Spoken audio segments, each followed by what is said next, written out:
আসসালামু আলাইকুম ওরহমতুল্লাহি ওবরকাতুহ। আলহামদুলিল্লাহ, প্রশংসা আল্লাহ রাব্বুল আলামিনের জন্য এবং দুরূদ ও সালাম বর্ষিত হোক মুহাম্মদ রাসূলুল্লাহ সাল্লাল্লাহু আলাইহি সাল্লামের প্রতি। সম্মানিত আমার ফেসবুক ভাই এবং বোনেরা, আজকে আমি বিশেষ করে আমার মা বোনদের বিষয়ে কিছু কথা বলবো, যে বিষয়টা খুবই গুরুত্বপূর্ণ। এটা আসলে যখন একটা মহিলা বা একটা নারীর বিয়ে হয়, তখন তার স্বামীকে যে কোনো ক্ষেত্রে, বিপদের ক্ষেত্রে সে কিভাবে তার স্বামীকে সাপোর্ট দিতে পারে, যেটা অধিকাংশ ক্ষেত্রে আমাদের মা বোনদের মধ্যে থাকে না।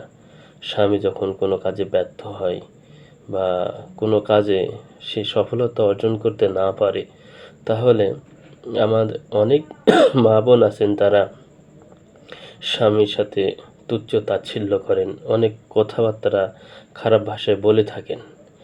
কিন্তু আমি যে বিষয়টা বলবো, বিষয়টা খুবই গুরুত্বপূর্ণ, যে স্বামীকে কীভাবে উৎসাহ দেওয়া যায়। এক্ষেত্রে আপনাদেরকে আমি বলতে যাচ্ছিলাম যে মুহাম্মদ সাল্লাল্লাহু আলাইহি সাল্লামের উপর যখন ওহী নাজিল হচ্ছিল, ফেরেশতা জিবরাইল আলাইহিস সালাম এসে বললেন যে আপনি পড়ুন। মুহাম্মদ সাল্লাল্লাহু আলাইহি সাল্লাম বললেন যে আমি পড়তে জানি না।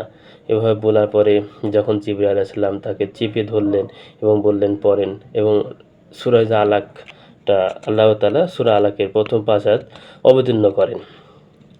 তো মুহাম্মদ সাল্লাল্লাহু আলাইহি সাল্লাম এই ঘটনার পরে তিনি দৌড়ে খাদিজা রাদিয়াল্লাহু তাআলা আনহার কাছে গেলেন এবং বললেন যে আমাকে চাদর দিয়ে আবৃত করো, আমাকে চাদর দিয়ে মুড়িয়ে দাও। তিনি খুব ভয় পেয়েছিলেন।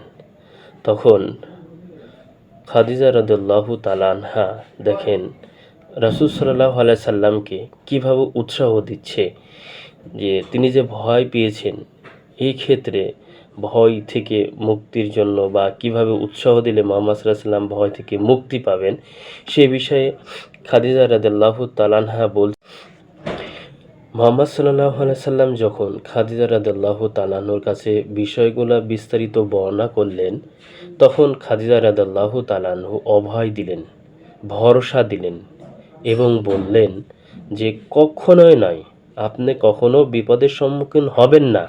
কারণ কি? কারণ আপনি আত্মীয়তার হক কখনো নষ্ট করেন না, আত্মীয়তার সম্পর্ক বজায় রাখেন, আত্মীয়দের সাথে সদাচরণ করেন, দুস্থদের বোঝা বহন করেন, এবং যারা নিঃস্ব আছে তাদের কর্মসংস্থান আপনি তৈরি করে দেন, এবং আপনি অতিথিদের আপ্যায়ন করেন এবং বিপদগ্রস্তকে সাহায্য করেন। খাদিজা রাদিয়াল্লাহু তাআলা আনহা মুহাম্মদ সাল্লাল্লাহু আলাইহি সাল্লামকে তিনি অভয় দিচ্ছেন এবং উৎসাহ দিচ্ছেন যে আপনি কখনো বিপদের সম্মুখীন হবেন না, কারণ আপনি তো সব কিছুর হক আদায় করেন। যারা বিপদে পড়ে তাদের সাহায্য করেন, যারা আপনি দুস্থ আছে, গরিব আছে, তাদেরকে সাহায্য করেন, যাদের কর্মসংস্থান নেই তাদের কর্মসংস্থানের ব্যবস্থা করে দেন, এবং আপনার যারা আত্মীয় স্বজন রয়েছে আপনি তাদের হক আদায় করেন, আপনার প্রতিবেশীর হক আদায় করেন। অতএব আপনি কখনো বিপদগ্রস্ত হবেন না, কখনোই আল্লাহ তাআলা আপনাকে বিপদের সম্মুখীন করবেন না।